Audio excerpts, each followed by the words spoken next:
Number 7. Whoever ng may true contrition, ng true na pagsisisi, true sorrow and contrition sa kanyang mga kasalanan, at nag-comply sa mga prayers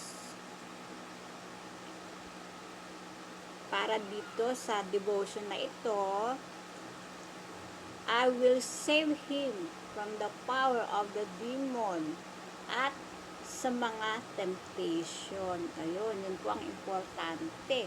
Diba sa atin, sa araw-araw natin buhay, ang tukso.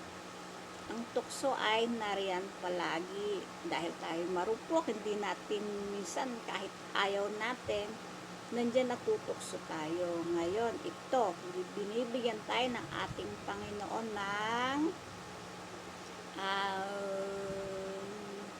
power, ng kanyang power para against sa power ng demon o para sa ating temptation. Ayon.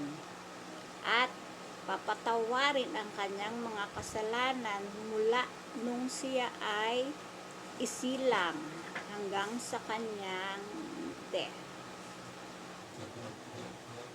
At kung siya ay wicked, isang sobrang makasalanan, ay